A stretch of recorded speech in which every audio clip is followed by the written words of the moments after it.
Good morning, everyone. Welcome to our 6th annual Gabelli Funds Columbia Business School Healthcare Symposium.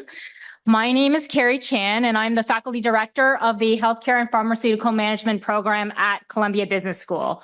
Our program provides curricular and extracurricular programming to support our students and alumni who are interested in the various facets of the healthcare industry. Our students are bright, ambitious, and eager to have an impact on the world as they embark on their careers. Today's event is a wonderful opportunity for them to learn from business leaders and to connect with them about some of the most pressing challenges and opportunities within the healthcare space.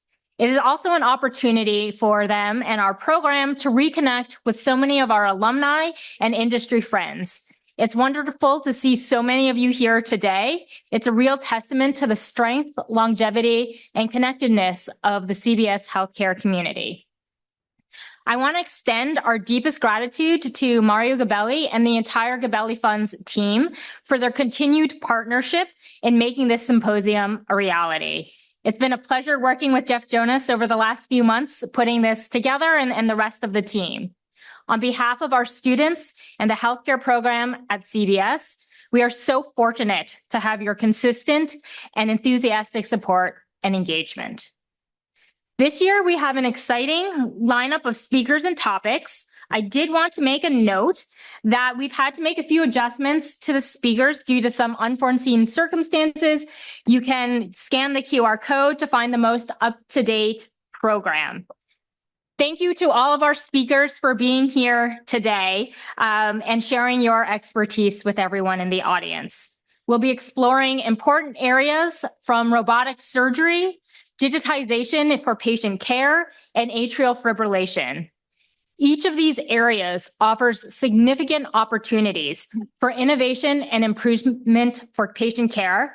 And I'm looking forward to hearing from our distinguished group of speakers on the latest trends and challenges in these areas. The goal of this symposium is to spark a dynamic exchange of ideas. And so I encourage all of you to come together, to engage, to connect, share ideas, and continue to contribute to the advancement of healthcare. With that, I'm going to pass the mic over to Jonas, Portfolio Manager at Gabelli Funds, who will provide a little bit of context before we formally kick off the panel portion of our program. Jeff? Thank you, Carri, for those kind words. And on behalf of everyone at the Gabelli organization, I'd like to welcome you to our 6th annual Healthcare Symposium. And it's our 4th in-person event here at the Paley Center, with 2 that had to be virtual during COVID. So just by way of background, at Gabelli Funds, we formed our dedicated healthcare investing team about 23 years ago. We're doing the fundamental, bottoms-up, hands-on research that the company's known for across all the different public companies and industries within the healthcare system. And we use our private market value with a catalyst approach to try to find undervalued securities and find catalysts that will unlock that value. Over the years, we built a deep team. Jenny Tai is our first healthcare analyst following dental and orthopedic companies. About 3 years ago, we hired Daniel Barasa from Harvard Business School, who's following some of the pharmaceutical and insurance companies.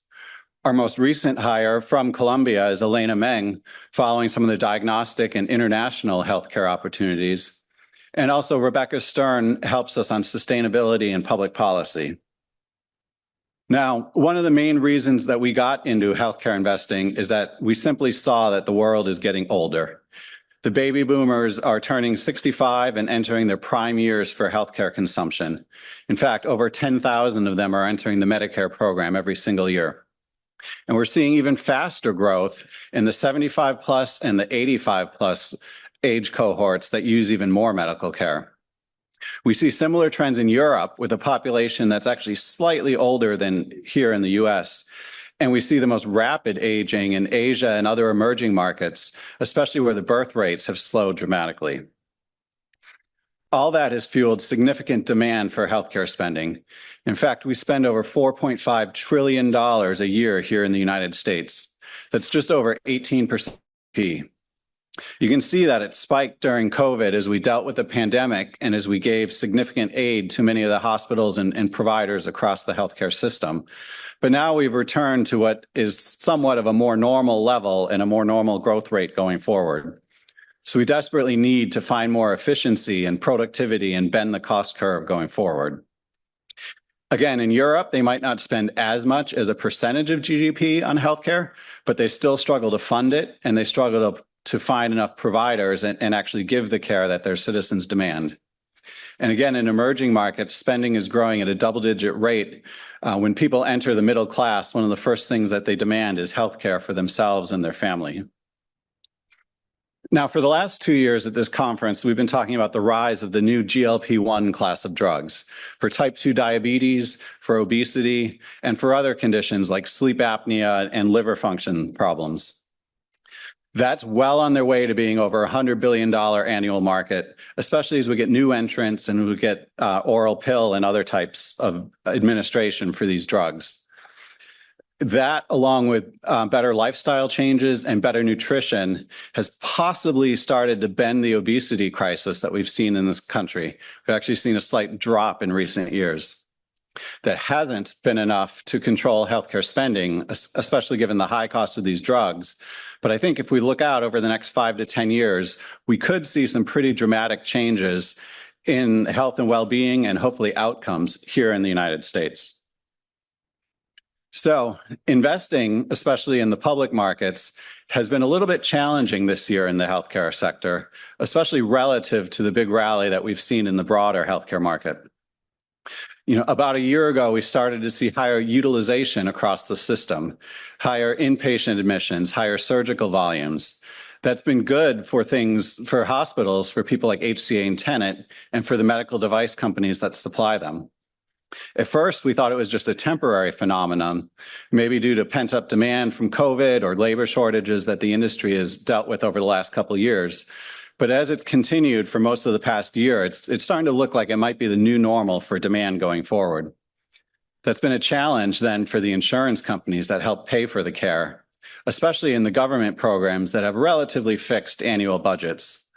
So the state Medicaid programs have seen significant challenges from the higher utilization and also from the end of the public health emergency and changes in the mix of patients that are enrolled in the Medicaid program.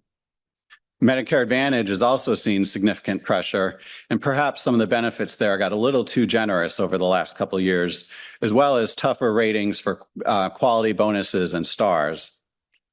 And lastly, the industry has been working to encourage the adoption of biosimilar drugs for several years now. Some of the key patents on blockbuster medicines like Stelara and Humira and others have started to expire. And now we finally invested in the supply chain and the financial incentives to grow this market and hopefully save a significant amount of money for the healthcare system. And the last topic I wanted to touch on was the election that happened last week. Obviously, there's going to be significant change in the industry, and we saw that even yesterday afternoon with the appointment of RFK Jr. to the Department of Health and Human Services. Historically, Republicans have been a little bit more favorable towards Medicare Advantage, towards the privately run programs, and maybe are a little bit more generous with reimbursement rates, and again, with the star ratings and quality bonuses. But they do tend to be a little bit tougher on the state Medicaid programs and might look to curtail enrollment and add different restrictions like work requirements. Starting next year, we'll also have drug price negotiation under the Inflation Reduction Act, and they'll be targeting the top 10 drugs under the Medicare Part D program. So far, it hasn't been particularly onerous for the 10 manufacturers that were targeted, but it's only the first year, and we'll have to see how the new administration continues that or in what form. And last of all, we do expect a significant uptick in merger and acquisition activity, not just within healthcare, but really probably across the whole economy. I think if we get some new blood in at the Federal Trade Commission and the Department of Justice, plus just kind of reawaken the animal spirits of the corporate sector, I think we'll see more deal making going forward. So in terms of today's agenda, we've got 3 great panels lined up. In just a few minutes, we'll start with our discussion of unlocking the potential of surgical robots and artificial intelligence. We've got a whole host of new robots coming to the market In some cases, the 5th generation version. In other cases, just a range of new companies backed by venture capital funding and working their way through the regulatory process. We'll take a 10-minute break, and then our second panel will talk about interoperability, digital transformation, and enhancing patient care, which we thought was especially timely in light of the cyber attack that we saw at Change Healthcare, part of United Health Group earlier this year, that really caused a lot of disruption across the industry. And then after a final 10-minute break, we'll talk about advances in atrial fibrillation and treatment. There's a new surgical technology in particular that's really enabled us to treat a lot more patients, do it a lot faster and in a more reproducible way, and that's caused the market for that technology to explode. So at the end of each panel, we'll save the final 15 minutes for Q&A from the audience. So please raise your hand. We'll have mic runners in each of the aisles to bring you a microphone. And without further ado, I'd like to introduce my first panel on surgical robots. We've got Dr. Gretchen Jackson, who teaches and practices surgery at the Vanderbilt Medical Center, and she serves as a scientific medical officer for Intuitive Surgical, who's launching their 5th generation robot this year. We've got Dr. Martino, who's the medical director of robotic surgery at Ascension Health in Florida, and he's a past president of one of the surgical robotics societies. And then we have Josh Stopek, who's the vice president of research and development at HistoSonics, and he's previously worked at both Medtronic and Covidien. So if you guys would like to join me on stage, we can start our discussion. So Gretchen, I wanted to lead off with you with the new DB5 system that you're launching. I was just hoping you could highlight a few of the most important features and technologies that you're bringing to market this time. Yeah, thank you so much. Well, first of all, thank you for having us here. We're really excited to talk about our 5th generation robot, which launched this year, in March of this year, and Dr. Martino has actually had the opportunity to use that robot. I think this 5th generation robot has offered advantages and innovations in a number of different capacities. First, there is increased automation of the setup. So doing a robotic case requires setting up this robotic machine, and it helps the whole care team move faster in getting that operation started. There is increased autonomy for the surgeon, so they can control more of the instruments themselves. The 5th generation system also has 10,000 times the computational power of our previous generation robots. So you can imagine that that gives us the opportunity to do a lot of things with the rich data that we capture, as well as with artificial intelligence. The 5th generation system comes with Intuitive Hub, which allows the capture of intraoperative video and allows surgeons to bookmark certain things within that so they can review afterwards and share with colleagues or even referring physicians. And then the hub also allows real-time streaming of audio and video to and from the operating room so that surgeons can now seek consultation or collaborate with surgeons who are remotely, or surgeons for our very experienced surgeons who want to learn to do robotic surgery can actually remotely do case observations with some of our most experienced surgeons. I think one of the most exciting things, one of the criticisms of some of the soft tissue robots is a lack of that haptic feedback. So our 5th generation robot introduced force feedback, which is a technology that measures the push and pull multi-directional forces at the tips of instruments and then transmits that back to the surgeons through the hand controllers. And the system was launched with some of our most experienced robotic surgeons, and many of them felt this would be a great technology for your fellows who are learning surgery or your junior partners. But what is very exciting as we start to look at the data from the first hundreds and thousand or so cases that have been done, that we are seeing that even in the most experienced surgeons, by using force feedback, the higher the setting they put that on, the lower the force experienced during surgery. And we have to believe that that will result in improved outcomes. I think finally, going in the direction of artificial intelligence, we also launched our 5th generation system with the tool called Case Insights, which is our AI-powered tool. What Case Insights does is it allows surgeons to view with their surgical video objective insights about what is happening during the operation. It integrates with surgical video data from robotic system events, such as the use of different instrumentation or energy, as well as kinematic data, and gives surgeons objective metrics of performance about what happens during an operation. And we're just at the beginning of our journey, learning from people like you about what those insights mean. But we have seen from the literature that those objective insights, what happens during the operation, are sometimes stronger predictors of outcomes than patient or disease factors. Okay. Josh, I wanted to give you a chance to introduce your robot and HistoSonics, since you're a relatively newer company and newer entrant to the market. Yeah, good morning, everyone. Thanks for having me. It's great to be here.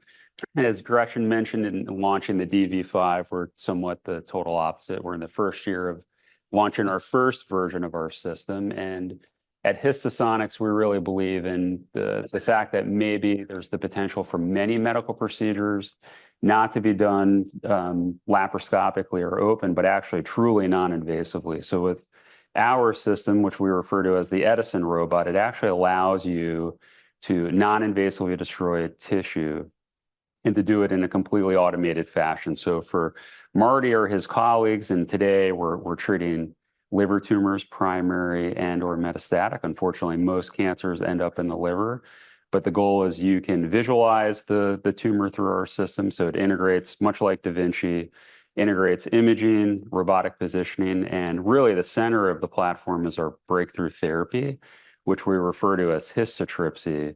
And so it really enables the means to treat non-invasively. And what we mean by that is that we can use focus ultrasound in a totally new way. So I use a lot of cheesy analogies, so bear with me for a moment, but imagine you could miniaturize a Vitamix blender for a moment down to the size of a grain of rice. We can send in focused ultrasound to that size of grain of rice. And in that grain of rice, we can literally liquefy the tissue. So we use a robot because we necessitate a robot. It wouldn't be fair to ask Marty or Gretchen by hand to steer this grain of rice in the indication of treating a tumor. But at the end of the day, under real-time visualization, you can see the tumor, essentially draw a plan on that tumor in 3D, do some minor settings, and you press a button, and then the robot fully automatedly steers that grain of rice, that miniature Vitamix blender, through the full treatment plan, liquefying the tissue. And the nice part about that, in addition to being non-invasive, the energy is very directed and forgiving. So unlike having to be careful with critical structures like bile ducts or vessels or nerves, you can paint over them and they stay intact. In addition to that, because you're not burning or coagulating or radiating the tissue, you're liquefying it, the body can process that through normal resorption and excretion means. So as patients come back and you image them, the treatment sites just literally resorb away over time. And actually, if you come back at a certain time, they're just gone. So you get complete resolution. So kind of not to be overly verbose, but our vision is to bring this through the whole body. So we're starting in the liver, and the plan is then to move through many organ systems, through the body, from the brain, literally through the toe. And Marty, I know you've used and seen almost every robot on the market. So I was just wondering your feedback on these two. It's great to be right in between both platforms, because I grew up at a time where we did all the open surgery, and those were big laparotomies. And to think about having to go through a laparotomy incision, whether it's in the chest or in the abdomen or the heart, there's a fair amount of expenses, which your slides really have driven, showing those that we see. But then the patient outcomes, looking at the quality outcomes, the pain, the readmissions, the complications, the length of stay.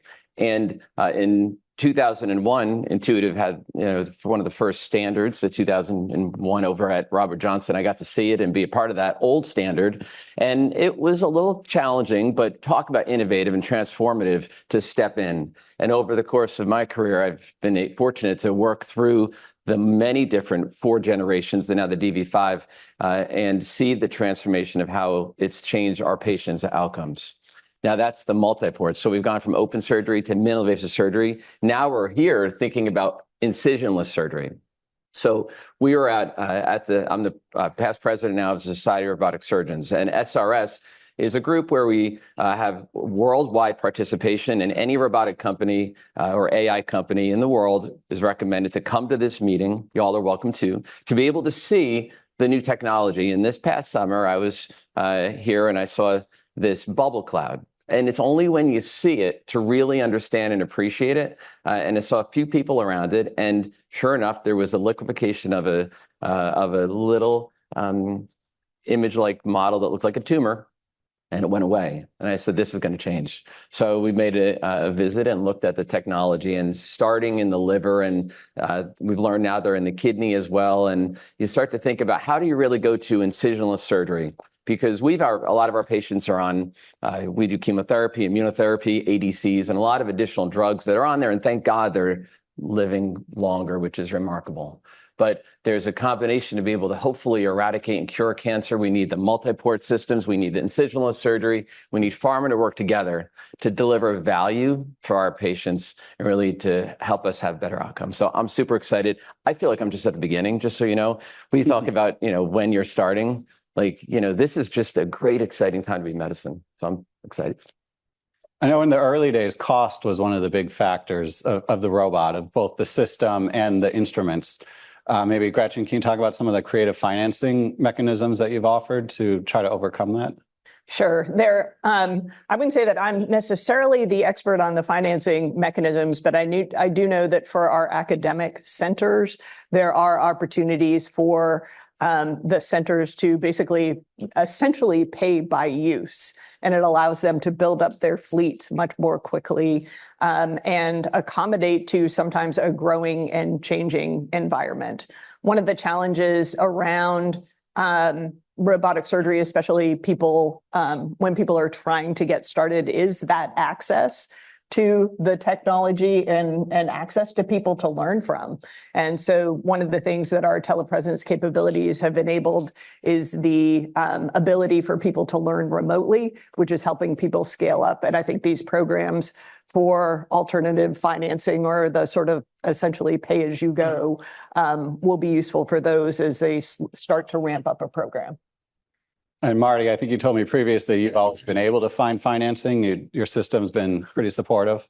I will say that if you start with the premise that quality care costs less, right? And we really believe that in our core. If you have quality people, a quality team, and a vision, quality care costs less. And you start to put that into a perform and a business plan, you start to appreciate that there's less readmissions, there's less complications. So now you're able to reduce costs downstream. And we published on this as well. And I do gynecologic oncology, but we see it. So there's the AMP model, which is what she's describing, which allows the pay for click. There's the lease model. There's the opportunity to have a donor and say, I'd like to have it be called the Jeff Jonas robot. And that may be something down the road. But yeah, there's other ways to do it. But truthfully, once you start to put this into a health system and you think about value, and we talk about it, we think about quality, highest quality outcomes at a lower cost times OR efficiency.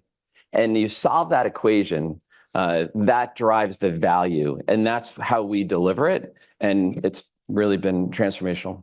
Our company does partner also with institutions and IDNs that are adopting our robots to find the best way to make use of that asset. And sometimes that partnership is a commitment to saying, yeah, we are going to show you how you are reducing your length of stay, which allows greater throughput of patients, and have consulting services to do those analyses, and to also make recommendations. Should you upsize your fleet, or should we move a robot here that is sitting not being used to another hospital? Yeah.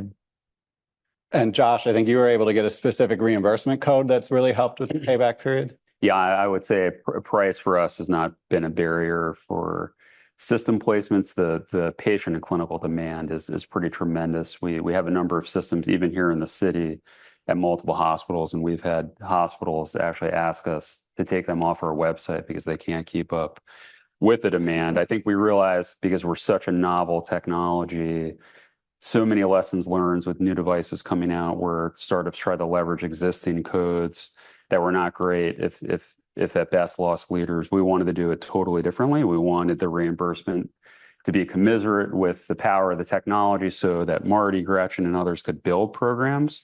So we started 5 years ago to pursue proprietary reimbursement codes for histotripsy. It's a blessing and a curse, and that you need to do it by organ, but we have it for liver, but it pays significantly more than what other standard of care options pay. So it allows the financing of the robots to be very reasonable in terms of the number of cases you need to do to afford the program, and then based on the clinical demand. And I think, lastly, we don't try to sell competitive to surgery or local regional techniques or radiation or chemo. It's really additive. There's so much need and so much disease that we just want to be an additional option to layer in, combine. At some point, we'll probably replace those, but there's no emphasis or pressure on that. It's really around meeting that unmet demand, but ensuring that we can meet the economics that allow that to happen. So we've got some large systems that have 4 or 5, maybe even more robots. Do we get to a point where there's too many, where there's a crowding out effect, or just not room for some of the new competitors? Oh, I don't know. I'll go first. No, I mean, I think for what we do, from our vantage point for histo, it's so new and we have such a head start. It's kind of like where Da Vinci was 25 years ago. We really, our competition is getting into clinics and how do you add to the standard of care. It's not really other robotic platforms. It's really enabling even those other platforms to do more. So from our standpoint, it's very much greenfield of being able to go in and help bring this new enabling therapy to the clinic. I would think, looking at your technology, proton therapy, maybe, if given the choice, that it might be one of your potential competitors. But when you think about that grain and you're trying to liquefy tumor in a patient, certainly there's very good data on the radiation side, but potentially that may be. But as too many robots, it's a great question, because this is, again, a super exciting time as we start to see there's over 50 robots plus in the world that are there, both in the United States. We now have, Tava recently having approval a couple of days ago. Medtronic is doing their IDE in urology. So we see platforms and systems that are coming, and certainly it will bring competition, but competition is healthy, because that, will help drive, and Intuitive really has been welcoming that, from what, when you speak with leadership, to say, we welcome competition. Thank you. So it's really, really great to see. Yeah, I think that the many robots in the field allow us all to get better faster, force us all to get better faster. And it also forces us to develop the right tools for problems that need to be solved. I think we're all, certainly in Intuitive, we're committed to using advanced technologies to forward minimally invasive care and to get patients back to what matters most. And I think you've seen innovation even in what we do. As you said, we've talked about our multi-port robot, but we also have a single port robot, which allows surgery through one incision. We actually, now I'm a pediatric surgeon. We have 5 pediatric surgeons at Intuitive, and we've talked about, maybe we should do open pediatric surgery with that single port. So it's not you and me bumping heads while we're trying to operate through an incision this big. Or which is not something that we do right now. But and then we have our Ion robotic assisted bronchoscopy platform, which allows for minimally invasive lung biopsy. Yeah, and I think that lung biopsy is a new area that's pretty interesting. But what other surgeries are you starting to enter and starting to see some increased penetration in? Yeah, I think one of the big things that we are seeing is people increasingly using our robotics platform for emergency general surgery. So, it certainly has, in many specialties, we have great penetration in that elective surgery, but we have a number of a number of our surgeons who really, once they adopt the technology and see the benefit of getting the patients out of the hospital faster, that quicker recovery and back to work, they want to be able to provide that in the emergency scenario. And to be able to do that, you, one, need to get surgeons comfortable with the technology and doing that surgery. Second, you need to train your operative teams. And we've developed programs to bring in the entire teams and make sure that we can provide not only the surgeons who can use the technology, but the whole OR staff that is ready to use that technology 24/7. I think we're also seeing many more benign indications. So it's been used for oncologic indications, and we're seeing the robot be adopted for a benign disease. And Marty, are there new areas you're using it in? Gosh, when we started, it was GYN and urology. And I was at Lehigh Valley Health Network and built the program over there. The general surgeons didn't really want to be on the robot. In fact, they couldn't believe we were doing robotic surgery and said, you guys don't know how to operate. And us in urology, we're like, listen, you guys do that, we're good. And if you want to come into our cases, we brought colorectal in, then we brought thoracic in. And I was able to help proctor and train a number of these surgeons and grew it out to 12 service lines. Pediatrics we didn't have, so it's interesting to see how to add that. I'm looking and thinking, what's the future for what? And I will say breast. It's super exciting. If you think about nipple-sparing mastectomy, you think about breast cancer, you think about image guidance, you think about the ability, they've got Firefly, which we haven't touched on, but that is one of the molecules that we can inject into a tumor, flick a switch, and be able to see where that disease is located, and then have a margin around it, resect it through small incision. When this came out in 2018, originally a lot of surgeons, including me and at our team, I said, let's think about this. The general surgeons and plastics said, I don't think there's a role. However, now there's a clinical trial, and when you start to see it, this takes time to adopt, but there in my thoughts will be that. And we're seeing thyroid, I think, as well, looking around out of the US. You look out of the US, a number of people say, who really likes scars? No one likes scars, really. And the standard is here right now for thyroid. And you start to see the opportunity to have either a scar under the axilla. In Italy, they're going here and other places. So it's interesting to see what's being adopted out of the US and how US surgeons will do it. So those are where we're looking at. We're not doing it now, but I'm observing it. And Josh, you started in liver, you're going to kidney. Where else are you I was planning going beyond to say it's such a compelling opportunity for non-invasive approach. I mean, most thyroid nodules, as you may know, end up being benign and/or breast. To be able to offer a surgeon the ability to localize, target, and then completely non-invasively treat those patients is something we're keenly interested in. So not just abdominal tumors, but thyroid, breast, other benign tumors that may end up on the extremities, as just examples. You said brain? Oh, and brain. And so the unique thing about this sound energy, and you may know there are other companies that use focused ultrasound that burn tissue in the brain for either functional neurosurgery or other aspects, but we've been developing the capability to deliver our therapy non-invasively transcranially into the brain, whether for hemorrhagic stroke or clot resolution and/or for benign or malignant tumors. So brain is definitely a key area of opportunity for us.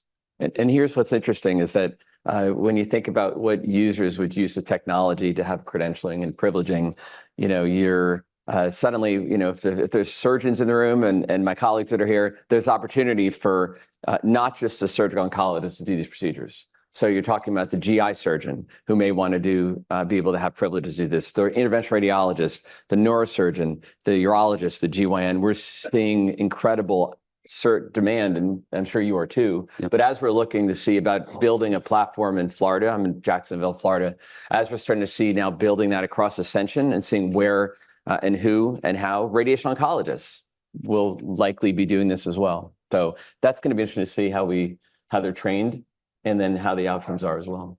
It's incredibly exciting. Our user base right now is split pretty evenly between multidisciplinary surgery and surgical oncology, and then radiology and interventional radiology. And when these programs launch in major centers, no doubt there are liver-directed care teams that are using it, but the broad interest from breast surgery, from ENT, from neuro, I think everyone gets the vision of liver is really a stepping stone to other applications.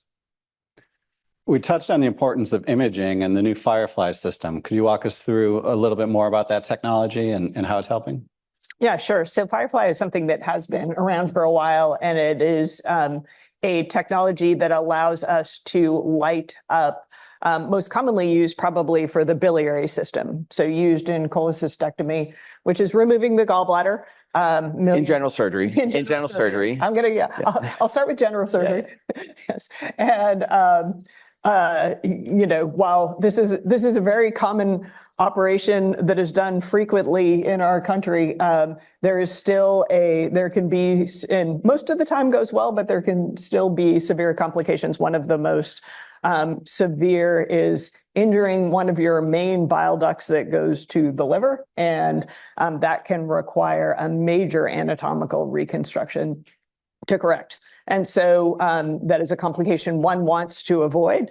And what Firefly does is it is a molecule, again, that is injected and lights up the biliary system. And one of the advantages of using Firefly is that it can be shown not just once, but throughout the operation. There is some more than once during surgery.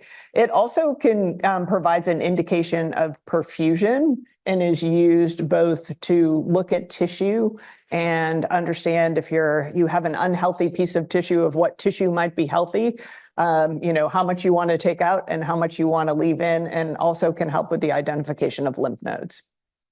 Transformational, to say the least. It's your ways, like as a surgeon, it's a ways for us to know what would be the best path. And you can imagine if you're trying to figure out where's your cystic duct, your cystic artery, the time it takes for the surgeon to trying to make sure that they actually have it. Now they most do a cholangiogram. We're bringing a whole nother piece of technology, an FTE, to come in and put it in and shoot an image. Now with Firefly, you don't need to do that. Standard of care used to be a full lymph node dissection where women for endometrial cancer and cervical cancer would have a very high risk, 25% plus of lymphedema. No one, again, likes lymphedema, but sentinel lymph nodes, which really was developed here at Sloan Kettering and a lot of the centers around, but MSK's really led that to be able to find that one node on each side. It's the first node, remove it, and then we can look for cancer cells in there. Has been helpful. And then lastly, in colorectal, which was really exciting to see as we started to do our bowel surgery, trying to decide where to remove a segment of bowel where there's either a Gyn tumor in it or a colon tumor in it. And when you inject, it can be IV or into the tumor. And not the ureter, they do ureters, but we want hopefully a different molecule for that at some point. But when you start to look for the perfusion line, if you're making an incision and there's no perfusion, what happens? Tissue dies. Tissue dies. Not a good thing. And when you start to look at, literally, the anastomosis doesn't stay together. So you make an incision, you take the bowel out, you put it back together. And if you happen to be in an area where there's not great perfusion, now you have a risk, which all these staplers that our colleagues are working with and developing, now there's still a risk. But having the added insight to understand that at least you feel more reassured there's flow is good. We do need molecules for ureters. And, right now people are injecting in places, but that may be something in the future. And Josh, I think with your system, it's more about the preoperative imaging. Can you walk us through the process of taking that and loading it into the system and then almost automating it at some point? Yeah, our vision, well, for what we do today, we live and die by imaging. If you don't have good visualization or imaging, you don't know where to treat. And so we also use medical and surgical robotics to use, as I mentioned, we guide under ultrasound, that the robot can actually track the ultrasound video through the body in space and then register that to an MR or CT, so you can have the best visualization for planning your targeting.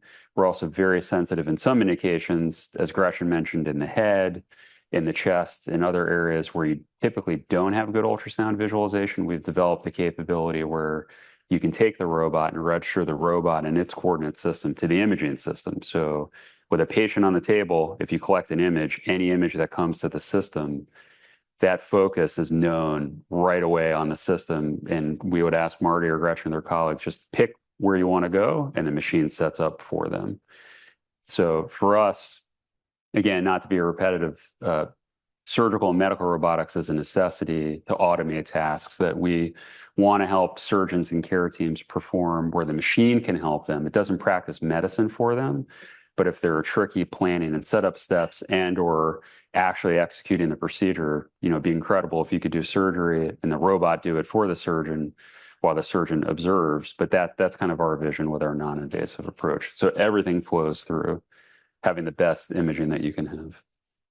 3D models is another place where we've really seen an explosion in a large number of companies, including ours, that are making 3D models of organs for preoperative planning and intraoperative guidance. And the value is pretty compelling in the literature. We have made 3D models for kidney, and they've been shown to, when used for preoperative planning, they often as much as 17% of the time will change the operative plan, or 20%, 16 to 17% of changing that operative plan from a more aggressive resection to a smaller resection, so allowing the surgeon to preserve more healthy tissue while fully taking out the tumor. And we're seeing 3D models for a large number of organs really help surgeons make better decisions for their patients. And I would just add, there's also been, as Gretchen mentioned, ion and endoluminal robotics in the general area of X-ray based imaging. There's been tremendous innovation around what is typically in a cath lab or an angio lab, doing a fixed room cone beam CT that gives you really good imaging, but actually making that happen on a mobile 3D fluoro cart at a fraction of the cost. And so you can bring in this mobile 3D imaging and actually do it in an intervention suite or an OR, but it doesn't require having a fixed room, dedicated room. And the new robots that are out can now interact with that and use that, whether it's in the lung or other. And a big part of our vision is leveraging that too, where you don't have to have a dedicated room. All the equipment is mobile. You can set it up wherever you want, but you get the performance and quality of those fixed, integrated, higher cost systems. So again, the theme of breakthrough tech, but at a cost structure and flexibility that doesn't require a proton, city block of a proton system or a hybrid OR.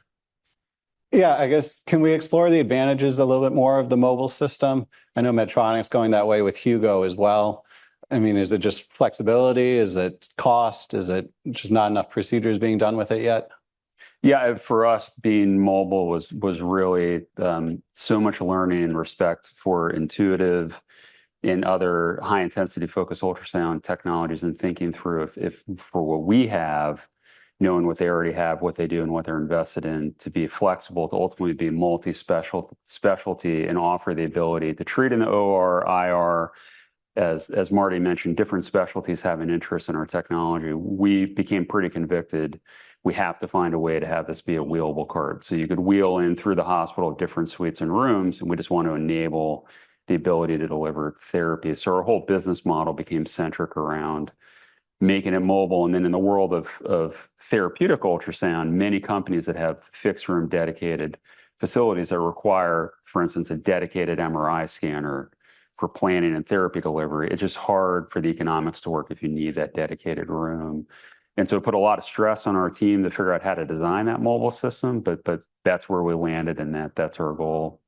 And surely we see applications, not just alone, but even with Da Vinci 5, where we can be treating something that then better enables how the follow-on surgery could be. We want to be able to wheel in and wheel out and not encumber their footprint. So mobile became core to not just the vision, but to make it real.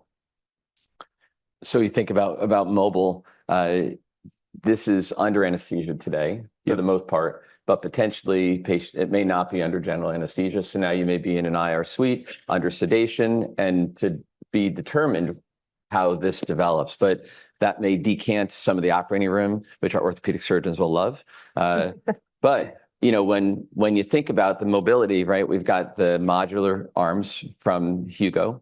We've got, and they've been mobile, I'd say, from the start. I see at some hospitals that Ascension has, they're moving them in and out of them. And then some say, we should have dedicated rooms, and then the surgeon has their dedicated block, and now we see, some under the bed. So everyone's kind of coming with a little different way to deliver the tools from the middle of surgery. So going to be interesting. But I guess even though Intuitive's gone the way of kind of requiring a dedicated OR, it seems like you have enough uses and, again, enough capacity and enough commitment from your customers that is working out well for you guys. It is, although I would say, I think the movement is, if you look at the trajectory of things get smaller, things get cheaper, we're constantly innovating. And I think those trends will continue. Mm-hmm. I guess that gets back to the cost issue as well. As this is a technology that, like a lot of computer technology, that seems to be coming down over time. So 20 years ago, where the cost of the robot maybe seemed a little bit prohibitive, it hasn't really gone up that much since, and it seems to be a little bit more affordable or just more accepted nowadays.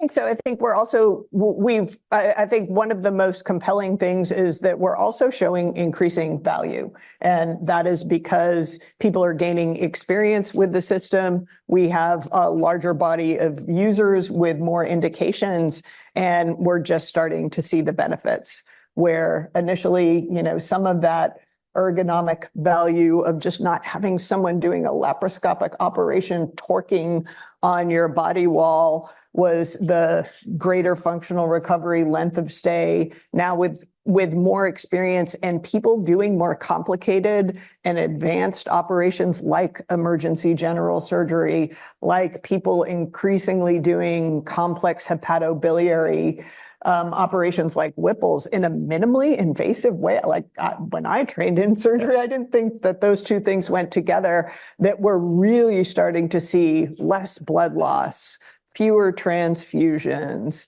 markedly decreased hospital stay, and people who might have an emergency general surgery operation that would have been in the hospital for the week, go home the next day. So I think with the greater innovation, we, if cost staying stable, maybe over time going down, we're also seeing the value going through the roof. And be a great MBA student experiment, but you think about, I feel like the early business plans putting in the price of a robot, hasn't really gone up significantly, and certainly the instrumentation costs have relatively stayed the same. And we all know there's been a little bit of inflation. So you sit there and say it's something to see how they've been able to scale around the world and continue to develop. And clearly they have an incredible lead on that. But to your point on same day, patients are really going same day if done in qualified center with skilled hands. And there's still a lot of general surgeons that may or may not believe in the technology, and we see them regularly, and we're working with them. And that's where I think the hub is going to help. For instance, a robotic Whipple is what she's talking about. I mean, if anyone here has hopefully had a Whipple and has been cured, it's a major operation and a large incision. But now, so Sharona Ross, who's a friend who was on Sara Robotic Surgeons, she said, I do them robotically. I was like, most general surgeons and surgeons are not. She's like, oh, I can. I was like, I got to see this. Can you show others? So I logged into her and streamed her out. And she was sure enough doing a robotic Whipple. And she said to the male surgeons, if you don't want to do it, just send them to me or come watch me operate. And that really has been driving a lot of, the minimally invasive surgery, the sharing, the collaboration of videos. And we learn a lot from our colleagues around the world of what they're doing as well, which is cool.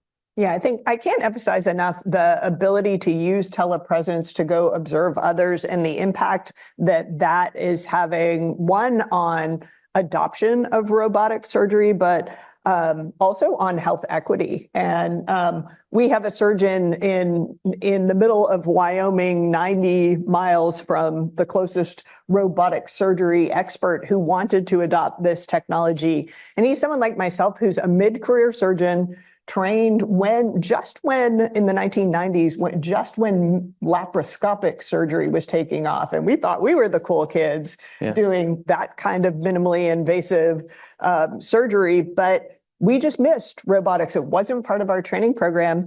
And it's really hard, especially if you're in a rural, underserved setting where you don't have, the hot shot with the latest, greatest technology being recruited to your major academic center for you to learn these new things. Once you start in practice, you don't necessarily have the opportunity to learn. And I would say at a time where, the major worries of any hospital executive right now are workforce, burnout, people retiring, and for good reason.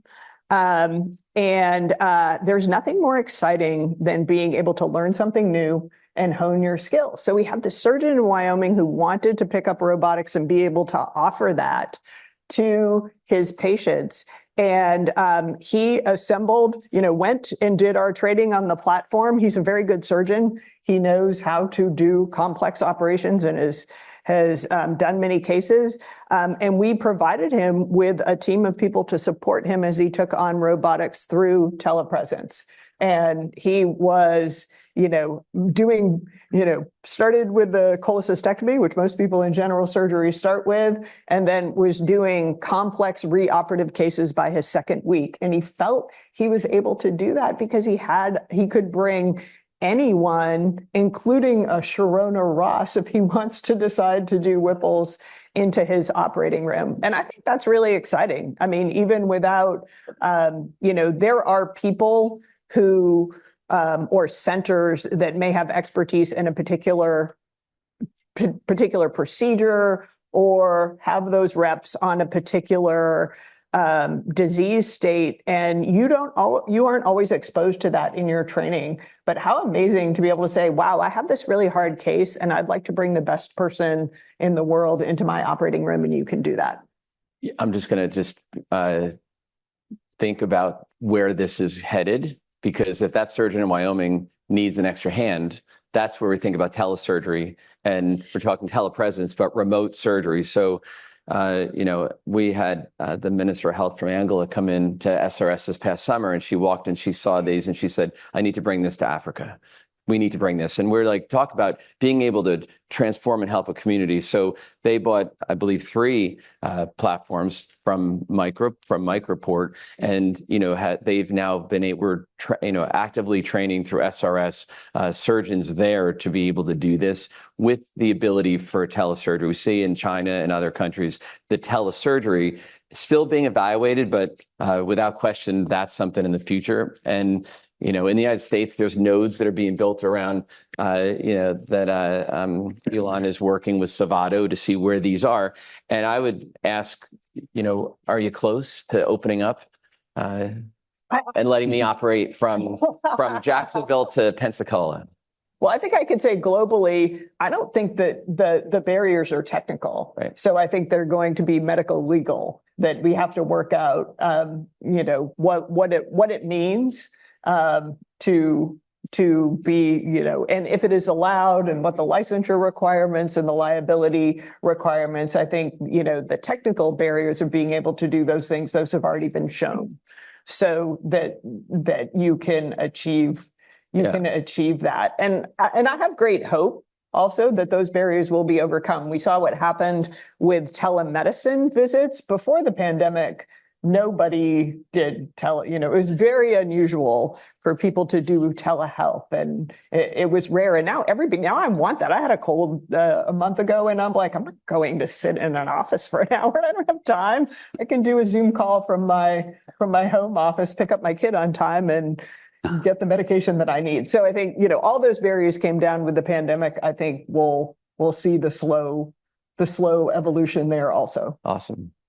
And Josh, your platform seemed to lend itself even stronger to that, where maybe a technician could do a lot of the pre-imaging and the setup and maybe be supervised remotely. Yeah, absolutely. I mean, obviously being a non-invasive procedure, not having the complication of how you set up, and once you do incise, the risks of being within the body, and then how you manage bleeding all the way through closure. So we're really bullish on the long-term future of, as a non-invasive technology that's image guided with continuous real-time streaming of imaging, that we could not only support those remotely, but also and the ability to reinvest in how we rethink what a program is, not also needing to have clinical reps in cases there physically to purely have the support network be the hospital staff and a virtual hub.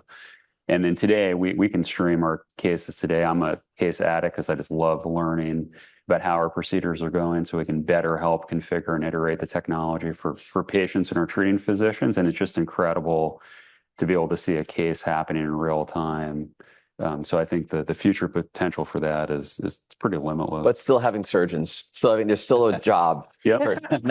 We'll still be there. You're Not going to treat. You're still going to have your doctors that'll be there, and there still has to be that. But yeah, it's going to be. I mean, I think even in the interim, as you were mentioning last night over dinner, the ability to have multiple rooms going where the physician prescribes and accepts and initiates therapy delivery, but can go to the adjacent room should there be an issue. There's a staff member that can intervene and or just call him back. But the way we've configured our platform, which is why we believe teleremote or at a distance is possible, is there's a pause button. You can literally hit a button. The machine can wait. The doctor can come back. You can resume because you're not physically in the body. Yeah. Okay. Well, we said we'd open it up to Q&A, and we're at our final 15 minutes now. Are there any questions from the audience? Right here? I can repeat it for the crowd. Hi, Steve Brooks, Brooks MedTech. Excellent discussion. This is a question for Dr. Jackson from Intuitive. I was very interested in your data capture correlation with outcomes and data analysis. You talked about how the addition in your fifth generation robot of haptics was so interesting, and you were able to measure less tension, less abuse of the tissue. One of the early criticisms on surgical robotics when it first came into place was there's no outcomes. It was an arms race because it was sexy and expensive. Now you've got, terrific data validating outcomes. So, here's an opportunity to answer a fundamental question of surgery. Why are some surgeons better than others? I would love to know at Intuitive, what kind of data infrastructure do you have to capture these outcomes that are going on? Do you have registries? Are you doing prospective trials? Is this something that Intuitive is interested in doing? Yes, certainly. So thank you for that question. I think, I'm glad you highlighted that because it is I'm from the digital part of my company. So I think in addition to having this brand new robot with force feedback, we also have Case Insights, which is putting together surgical video and objective metrics of performance that come from a combination of video data, which can be segmented into surgical phases, procedure agnostic phases, as well as procedure specific steps or tasks. And then the data from the system, event data, kinematic data, put together with video that gives us objective metrics of performance. And we can measure things like, certainly the time, something simple like the time for a particular task, or how much a surgeon rotates their wrist when they're sewing, or the economy of motion, how much space they use, and so on. And so I do think this has been the missing piece of the surgical outcomes puzzle. So if you think about it, almost all surgical quality work has been patient or disease factors. Are they obese? Do they have poorly controlled diabetes? Is it stage 4, not stage 1 cancer? Or really simple surgeon or institutional factors, like how many cases have you done? Anyway, it's a lot. Or is it a center of excellence, but that what happens during the operation is not something we've captured. So in terms of an infrastructure, we are starting to give back to surgeons their data. So a few years ago, launched the My Intuitive app, where we do deliver some of those metrics. And we started with simple things that we have, which are like the times that it takes for people to do things and the instrumentation they use. And then with our new Case Insight solution, we're starting to deliver more rich objective metrics around the use of force feedback, and have the ability to deliver very robust insights like economy of motion, wrist articulation, things like that. In the research that's been done in the literature, again, it's very exciting. We see some of these measures, we call them objective performance indicators, OPIs. We see that some of these measures, again, can help predict outcomes, and they're stronger predictors than those patient and disease factors. The other thing, we've seen some work of Andrew Hung, now at Cedars-Sinai, a urologist, that when you take those top factors that help you predict outcomes and you measure surgeons and line them up by experience and by OPI performance, it's not the same group. And when you compare their outcomes, that the inexperienced versus experienced, no different, but the people with the better OPIs have better outcomes. So very exciting opportunities for us to understand what makes good surgery. In addition to our Case Insight solution, which is combining that video and objective metrics of performance, we also have a new solution that we did launch at a few selected sites called Insights Engine, which is basically like a little a platform to help surgical researchers that want to ask the questions that you're asking, what makes good surgery? And that will allow surgeons to bring in clinical data from their institution and put it together with the objective system data that we have.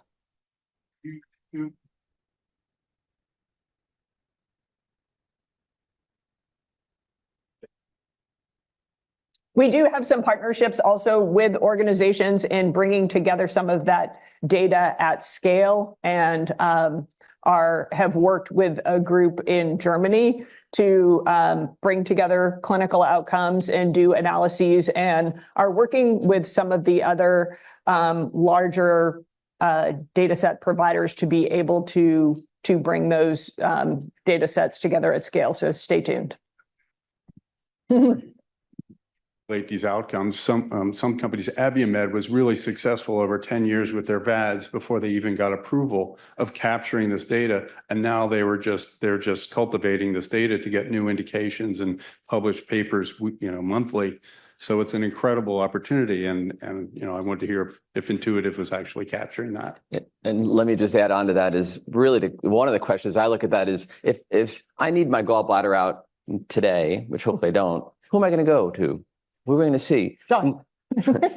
We should be at a point in America to be able to look on an app, find out the surgeon performance, understand the metrics that she's talking about, and know where to go, and they should have the highest quality, lowest cost, and be able to choose. We're not there yet. We got a lot of way to go, but that's the start of what she's talking about. They can predict and understand the path lengths of our hands when we're operating, and then separate surgeons. It already now is linked, but separate those into quartiles.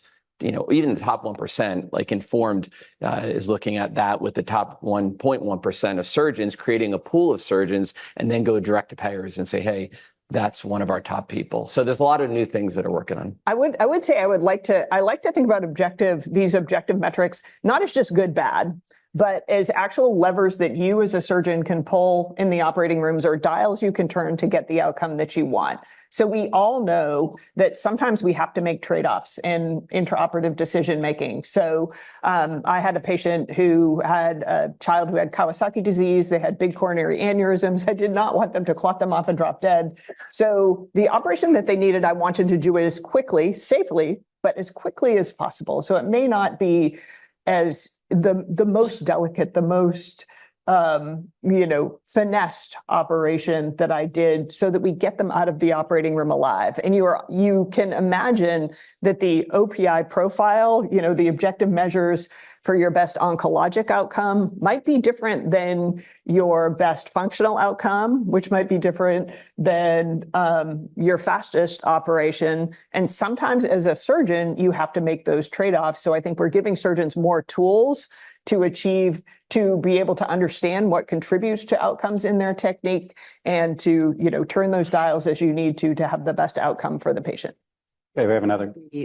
Things this is a fantastic presentation, and I love the interoperability of the three of you on the stage. One of the things that is particularly promising here is the ability also not just to collaborate on the surgical level, but rather integrate at a higher levels on the holistic side, because diet, other issues pre-surgery, which again could affect the outcomes. And also taking those surgeons, those great surgeons who have that particular expertise and experience set, and being able to really assess the risk. In other words, to me, that's very important. And I can give you a personal example. My boyfriend almost died of an aortic aneurysm a few months ago. And we had the great good fortune to have one of the greatest surgeons in the world on call, who had also saved his life a few years ago. But he took the risk. He had a team of collaborators. This was at Weill Cornell. And he had a team of brilliant collaborators, one from infectious disease, one from this area, that. And together, they decided not to do a TAVR, which was the kind of the de facto way, but to really do something that required the surgeon to take 10 hours to reconstruct and do really bold moves of surgical correction. But to me, it seems that, again, integrating all these factors is so critical to the way you will achieve success. And I think one of the things that also is important is the human intervention. You know, we're all fascinated by AI and all this stuff. But I remember a poem I read years ago by the great German poet Rilke, who said, in order to get the answers, you have to know what questions to ask. And that's based on a lot of experience to be able to pinpoint those questions to get the outcome answers that you need. Thank you. Yes. Jen? Yes. What, if any, environmental impact does this robotic surgery have? Has that assessment been done? Is it good, bad, or otherwise? Yes. So we have at Intuitive a whole sustainability program. And while I actually do not have all of the numbers in my head, that is readily available on our website. And it is something that our company is very committed to.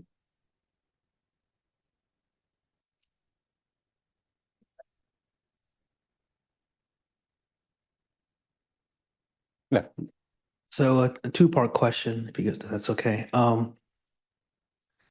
So last year there was a big misconception that, you know, GLP-1s would somehow impact bariatric surgeries, right? So I was wondering, are there any other misconceptions that come to your mind right now, currently in the field of surgery, that, like last year, it was just, if you asked anybody else in surgery, you know, at some point they did think that, you know, these might actually completely replace bariatric surgery, which I thought was completely ridiculous.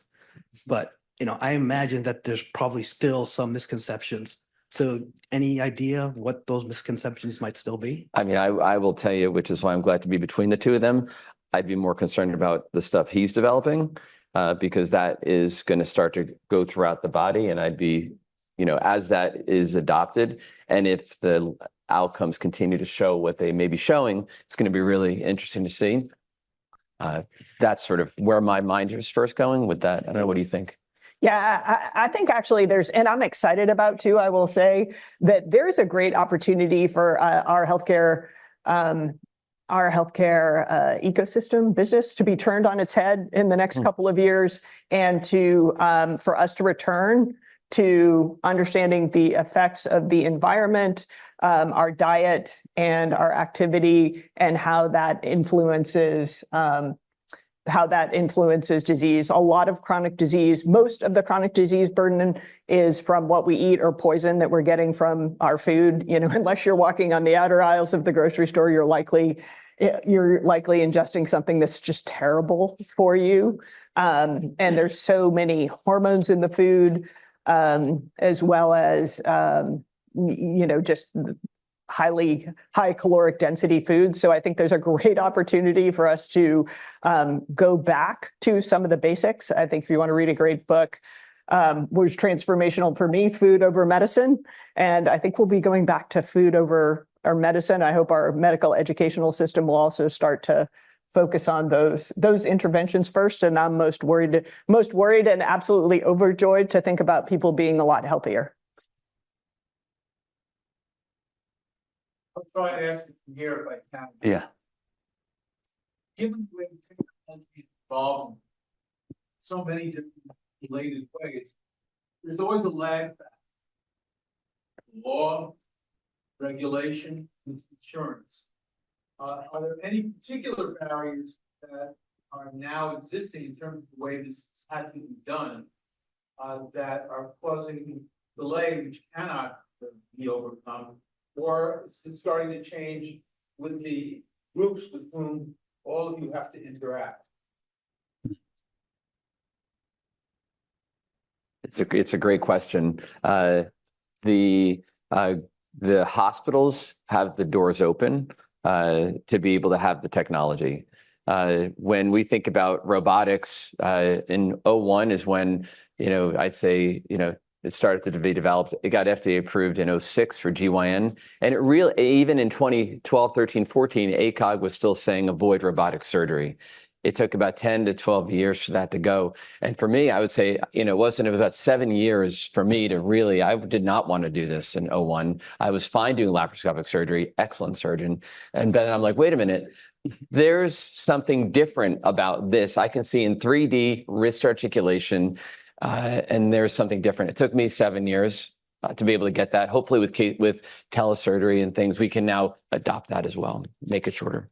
I was going to add, I don't know if it meets the three that you shared, but it's been so humbling in the past year. We've been at this for over 20 years, but we're just commercializing in the last year. So the development cycle is long and arduous, but there's this change. So coming from, I spent most of my career in surgery and intervention. Now we do non-invasive procedures, but the true patient demand has been overwhelming, humbling, saddening. The amount of phone calls that come in to these hospitals, and it's really our hospitals prepared with something that's so new, disruptive, to have the infrastructure, because the doors are open and the equipment's getting in, and then when the phone rings, even though the doors are open, there's not enough capacity or capability to think through how to support these programs, which is really forcing a lot of thought on how do you do that. But it's something that we see. I made the joke, and I didn't mean to sound flippant in any way. It's like truly humbling, like hospitals saying you need to take us off your website because we can't handle the 100 phone calls we're getting a day from patients. Because what we're finding, which we couldn't have predicted or expect, most cancers end up in the liver or the lungs or the brain. They're not typically locally dealt with. So when you offer something that doesn't exist, that's so new, and now with so much social media and information technology, patients are so much keener, sharper, aware, as they should be, to find where they should go and what they should do. And there's just not the infrastructure in place to manage that. So as more less invasive capabilities or truly new options come, there's a lag to be able to receive them and have the infrastructure to pull them through. Yeah.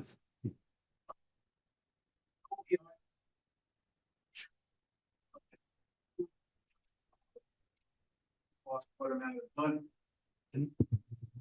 It's a very real factor. The more of this information that's available, and then available to financial, particularly insurance people, strikes me as something that's a key here. But at the other time, that also causes the differentiation, and then you have one group getting built up better than others, et cetera, which adds to yet further complications with all this. I thought just you might have some interesting comments on what one expects or thinks of the insurance industry in terms of dealing with this. Yeah, I think I would plus one on what Josh said. I do think we are coming in. I thought we were in the age of transparency, 10, 20 years ago, but I think we are really coming into that age of transparency with more, and loved the comments from the middle of the room around the power of that consumer. Yeah. And being able to drive that. And I do think that the data that we and others are putting out there about what we're doing will create enablers of acceleration of the technology rather than that barrier. I think people will start to say, oh, we are seeing where there is a signal that there's a benefit here, and we'll push it forward. Okay, well, unfortunately, we are out of time, but I'd like to thank, first of all, my panelists for their contribution, as well as the audience. And now we'll take a short 10-minute break before we convene for our next panel.